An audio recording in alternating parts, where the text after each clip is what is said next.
लालच और हवस के बेस पे है ये आज की कहानी। गूगल पे सर्च करके कातिल कत्ल करता है, बड़ी बखूबी से छुपाने की कोशिश करता है इस कत्ल को।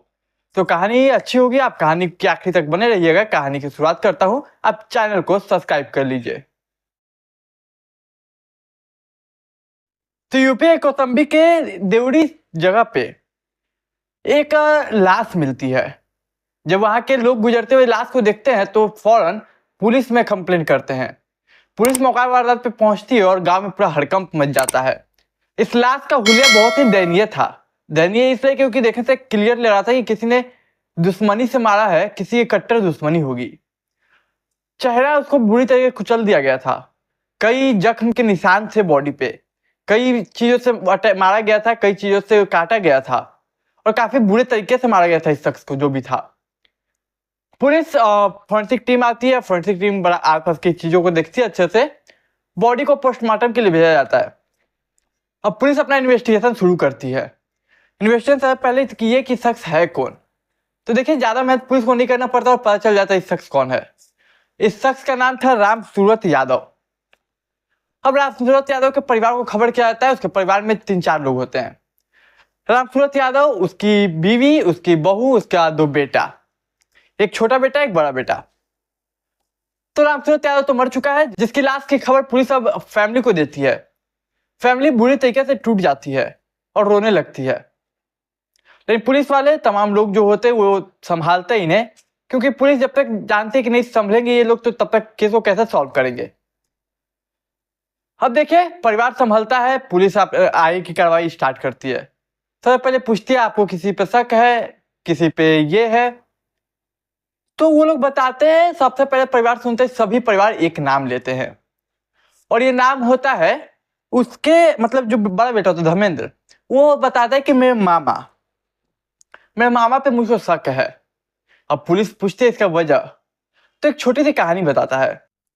तो ये कहानी कुछ ऐसे है कि जब राम सूरत यादव की शादी हुई थी, यानी उसके ससुराल वालों ने राम सूरत यादव को लगभग 20 बीघा खेत दिया था, जिसकी कीमत आज के समय में करोड़ों में थी। लेकिन इस राम सूरत यादव की कुछ बुरी लतें भी थी। एक तो अय्याश था, दूसरा उसे शराब मतलब नशा करने का आदत था। तो इसलिए जब वो मतलब जब उसका शादी तो हो गया, दहेज में मिल गया, इसके बाद जब उसका मतलब साला का बेटा जब बड़ा हुआ तो विरोध करने लगा। विरोध इसलिए करने लगा क्योंकि कहता था कि ये हक हमारा है। उन्होंने भले हमारे परिवार ने आपको दे दिया है, लेकिन इतना नहीं देना चाहिए था, 20 बीघा खेत। और इसी बात को लेकर उसके मन में मन मुटाव रहता था। और अभी हमारे पापा ने रिसेंटली एक जमीन बेचा। तो जब कुछ जमीन के हिस्से बेचे तो उससे उसका गुस्सा हो गया, नाराज हो गया। और एक बात था कि ये जमीन की कीमत लगभग अभी के समय में 70 से 80 लाख रुपए, लेकिन मेरे पापा ने इसे 40-45 लाख में बेच दिया। तो ये सब गुस्से की वजह से हो सकता है उसने मारा हो, और ये नाम पूरा परिवार लेता है। अब पूरा परिवार लेता है, पुलिस भी खुश कि शायद अब कातिल मिल गया बहुत आसानी से हमें, क्योंकि अभी तक पुलिस को ये जो वजह मिली वो काफी जेन्युइन वजह थी। प्रॉपर्टी के चक्कर में बहुत लोग मार देते हैं। तो जो उसका मामा था बड़ा बेटा का, उसका मामा का नाम था हरिश्चंद्र। अब पुलिस फौरन हरिश्चंद्र को उठाती है और पूछताछ शुरू करती है। हमेशा की तरह जब हर बार पुलिस पूछताछ करते है तो कातिल यही बोलता है मैंने नहीं किया। लेकिन देखिए, जब पुलिस हर तरीके से पूछताछ करती है फिर भी ये बोलता है मैंने नहीं मारा। पुलिस कहती है तुम ही एक शख्स हो जिसपे हमें शक है, क्योंकि हमने पता किया, तमाम मोहल्ले वालों से सभी से पता किया, उनकी किसी से कोई जाति दुश्मनी भी नहीं थी। तुम ही को एक इशू था जमीन को लेके, और तुम ही इकलौते हमारे सस्पेक्ट भी हो।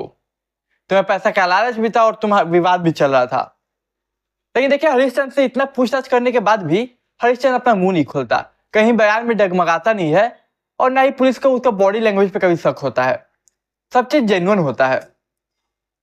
अब पुलिस थक जाती है इंक्वायरी करके, लेकिन वो अपना बयान नहीं बदलता और ना ही उस पर डाउट करने वाली कोई वजह मिलती है इसके अलावा। तो अब एक बार पुलिस से यूं ही पूछते है कि एक बात बता, तुम्हें कोई पे शक है? तो ये बताता है आप जो मुझसे इंक्वायरी कर रहे हैं उन्हीं के बच्चों से कीजिए ना, मतलब बेटा से। इनके 2 बेटे थे, एक धर्मेंद्र जो बड़ा बेटा था, एक छोटा बेटा था। तो पुलिस छोटे बेटे को पहले उठाती है। अब छोटे बेटे को इधर उठाती है, लेकिन एक पुलिस को खबर मिलती है कि जो बड़ा बेटा है धर्मेंद्र वो फरार हो चुका है।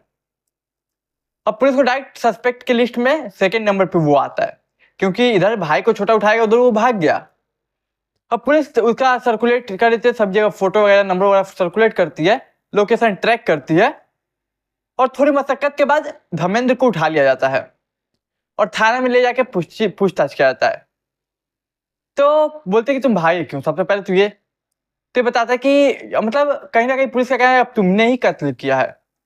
अब देखता है धर्मेंद्र की ये कत्ल का जो इल्जाम है वो मेरे तरफ रुख कर रहा है, तो ये इनकार करता है कि नहीं सर मैंने नहीं किया, मैं क्यों करूंगा, आपको हरीशचंद्र को पकड़ना चाहिए क्योंकि उसने मारा है। तो पुलिस बोलते नहीं किया तो तुमने है। अब पुलिस तो सख्ती से पूछताछ करती है और इसकी जवान लड़खड़ाने लगती है धर्मेंद्र यादव की। अब जब देखते हैं पुलिस की धर्मेंद्र यादव की जवान लड़खड़ाने लगी तो पुलिस अपना पुलिस अंदाज में पूछताछ करती है और फिर जाके कहानी समझ निकल के आती है। तो कहानी कहीं ना कहीं चौंका देती है।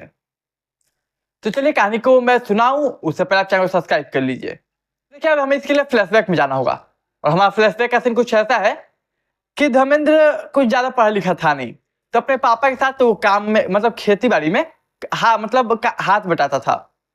अब खेती बाड़ी में हाथ बटाता है तो वो हमेशा पापा के साथ जाता था। यूं ही एक रोज होता क्या है कि वो खेत से वापस आता है, उस दिन उसके पापा घर पे होते हैं। खेत से काम करके वापस आता है, बीच में किसी कारणवश तो देखता है कि उसके पापा के बाहों में उसकी बीवी है, मतलब कि ससुर के बाहों में बहू। ये देख के वो मतलब चौंक जाता है और शायद उसके लिए भी यकीन करना मुमकिन नहीं होता। वो विरोध करता है तो फौरन उसके पापा अलग हो जाते हैं, उसकी बहू मतलब जो बीवी थी वो अलग हो जाती है। अब इसके बाद वो निगरानी रखना शुरू कर देता है अपने पापा और अपने बीवी के ऊपर, और कई बार कई अलग अवस्था में दोनों को देख के वो समझ जाता है कि कुछ सही नहीं है। इसके बाद उसके मन में नफरत पैदा हो गई थी अपने पापा के खिलाफ। नफरत पैदा हो गई, इधर पापा ने जमीन भी बेच दिया, और इधर जमीन बेच दिया उसके अंदर गुस्सा भी कि ये तो प्रॉपर्टी पे हक मेरा है और ये पापा फालतू में बेचे जा रहे हैं अपने नशा और यात्री के चक्कर में। और फिर वो निर्णय लेता है कि अब मारे, लेकिन मारे तो मारे कैसे। वो अपने फोन का इस्तेमाल करता है, ब्राउजर यूज करता है, ब्राउजर पे कुछ 3-4 सर्चे करता है अजीब अजीब, ऐसा कि प्रेमी के अपनी पीबी के प्रेमी को कैसे मारे, दहेज को लेके दूसरों को कैसे मारे, दहेज के मामले में कैसे फंसाए, किसी को कैसे मारे, अजीब अजीब सर्च वो करता है गूगल पे बोलिए, ब्राउज हिस्ट्री पे बोलिए, वो करता है अलग अलग सर्च इंजन पे। फिर कुछ दवा का नाम लिख के कि कोई ऐसी दवा जिससे आसानी से कोई मर जाए, कितना टाइम लगेगा, ऐसा कि किसी मारने से सुसाइड लगे, मारने के तरीके, चुपचाप कैसे मारे, तमाम तरीके से सर्च करता है गूगल पे। और ये सब सर्च करने के बाद वो एक रोज शाम को 2024 मार्च की बात है, मार्च 2024 में ही वो एक रोज उसका भाई के साथ खेत जाता है। वहां पे उसका पापा मतलब जो बाप था उसका धर्मेंद्र का, वो पानी पटाता है। भाई चला जाता है, ये भी रात का थोड़ा समय गुजरता है, शाम होता है, मतलब शाम रात के बीच का मान लीजिए। तो उसका पापा जो है धर्मेंद्र का, वो वही रामसूरत यादव, वो पानी पटा रहा है। ये अचानक पीछे से आता है, उसके सर पे फुलहरा या कह लीजिए फवारा जो होता है उससे अटैक करता है। वो वहीं पे रामसूरत यादव गिर जाता है। फिर उसका चेहरा बर्बाद करता है, कई अलग अलग चीजों से वार करता है, पत्थर हो या फिर कोई चीज काटने की हो, तो बहुत बुरी तरीके से मारता है। और फिर बगल के खेत में ले जाके उस लाश को ड्रॉप कर देता है। वापस पहले उस जगह पे आता है जहाँ पे मारा था, क्योंकि वहाँ पे खून के धब्बे थे। अब खून के धब्बे को मिटाता है, अपना पैर हाथ साफ करता है, उसके बाद फवारा भी धोता है, और फवारा नहीं फौडा जो भी होता है, तो उसको धो के घर ले जाता है। घर ले जाने के बाद सो जाता है, और सुबह से उठता है ताकि किसी को शक ना हो मेरे ऊपर। और देखिए अगले सुबह तो फिर लाश मिलती है, गांव में हल्ला हो जाता है। और ये थी एक ससुर एक बहू के नाजायज रिश्ते की कहानी। उम्मीद करता हूँ कहानी पसंद आई होगी। पसंद आई तो चैनल को सब्सक्राइब, वीडियो को लाइक, दोस्त रिश्तेदार के साथ शेयर कीजिए। मैं मिलूंगा एक नई कहानी में, तब तक के लिए मुझे दीजिए इजाजत।